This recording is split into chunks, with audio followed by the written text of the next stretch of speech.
ambavyo wengi wanakufahamu na namna mwenyewe unavyojipambanua. Historia yako na ya William na ya Watanzania walio wengi haina tofauti.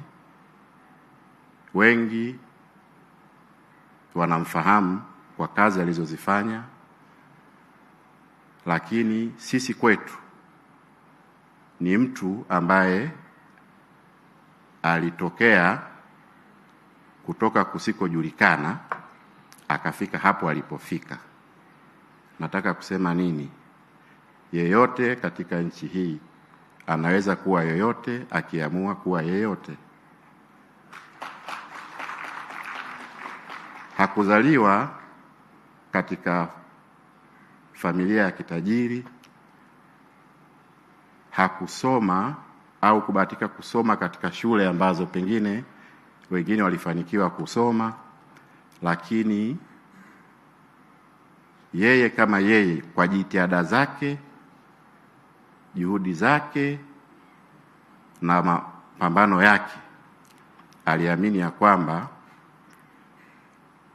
akifanya kwa nafasi yake, kwa kadri Mungu alivyomwezesha, anaweza kufika popote anapoweza kufika kwa mapenzi ya Mwenyezi Mungu. Ndiyo maana tunasema kwenye siasa kuna lugha wakati mwingine wanasema wengine wana mibuyu. Mheshimiwa William hakuwa na mbuyu kwenye siasa, kwa maana mtu anasema Godfather. Wakati wote alikuwa anasema Godfather ni wewe mwenyewe na kazi zako. Nakwambia mdogo wangu, ukitaka uheshimike, fanya kazi. Usiwe mwizi. Mimi kama mdogo wake katika maisha yangu, chochote atakachoniona nacho kipya, eza ni mali, ataniita. Atamwambia, wewe ni mtumishi wa umma, nieleze hii umeipata-pataje. Sasa inabidi nianze kutoa siri ya viposhoposho vyangu, pengine vikazi nilivyofanya, lakini mwisho anakuambia usile hela ya serikali kama hujaifanyia kazi. Kwa hivyo alikuwa mwadilifu, alikuwa mtiifu kwa nchi,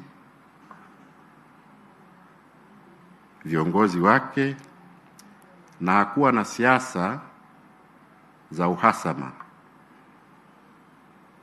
Wakati wote alijaribu kuwa katikati, kuwaleta watu pamoja. Ndio maana marais wa awamu 4 wameweza kumtumia katika nafasi ya kuweza kuratibu shughuli za serikali. Alianza rais wa awamu ya 3 Mheshimiwa Benjamin William Mkapa kumpa uwaziri wa nchi, ofisi ya waziri mkuu, sera, uratibu na bunge mwaka 2000 mpaka 2005. Baada ya hapo akaja Kikwete. Of course yalizungumzwa hapa mambo ya kuumizana kisiasa. Aliumizwa kidogo kipindi cha kwanza cha awamu ya JK kwa fitna kwamba hakuwa mwenzetu.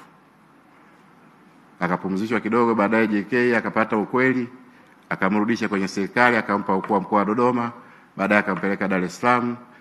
Kipindi cha pili cha JK akamrudisha tena kwenye uchief whip. Baada ya hapo akaja Magufuli akampa waziri wa ardhi. Lakini baadaye tena Magufuli akaona kwamba huyu mtu atanifaa zaidi kwenye nafasi hii. Akaja Mama Samia naye kamtumia kwenye nafasi hiyo. Ni mtu pekee ambaye amewatumikia marais 4 katika nafasi ya kuratibu shughuli za serikali. Kwa hiyo ni mtu ambaye ana maarifa makubwa, uzoefu mkubwa katika uendeshaji wa shughuli za serikali.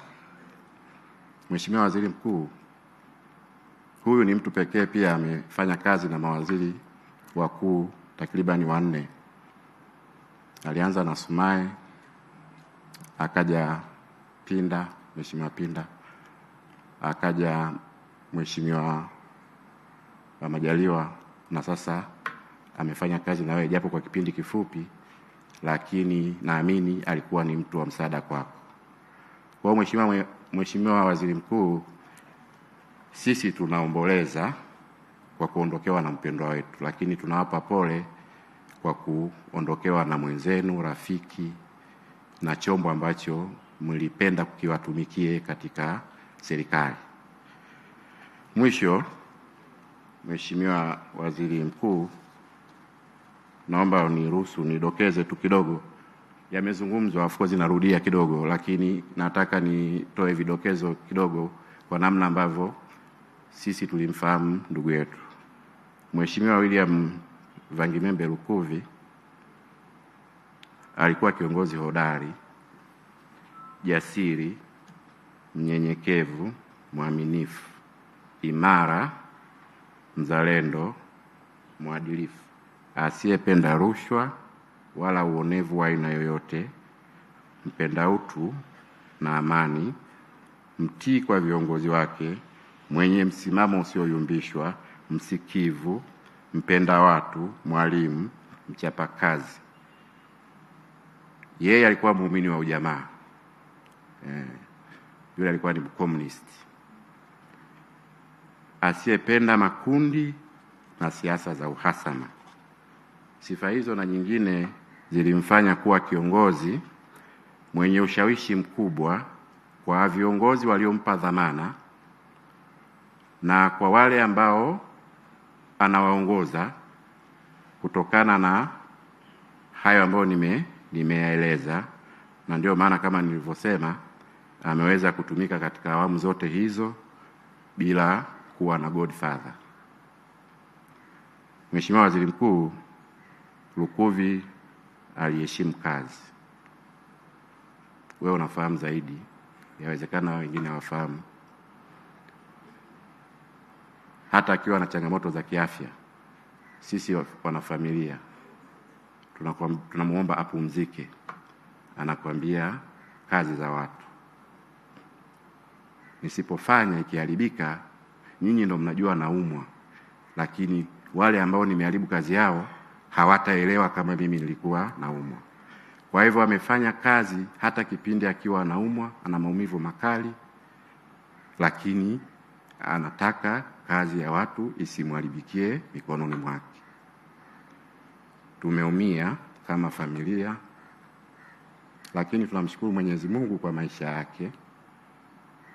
Na kama alivyosema Spika mstaafu Dr. Tulia, basi sote kwa pamoja, hasa wanasiasa vijana na viongozi vijana, tujaribu kuiga yale ambayo ametuachia na kuyaenzi. Japo moja linaweza likakusaidia katika safari yako ya kisiasa.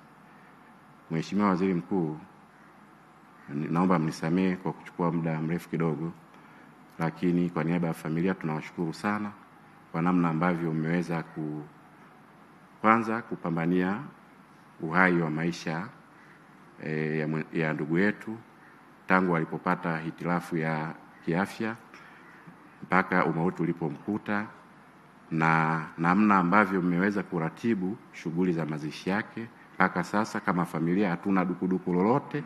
Tunawashukuru sana na tunaomba tuendelee kupewa ushirikiano mpaka pale tutakapoweza kumhifadhi katika nyumba yake ya milele.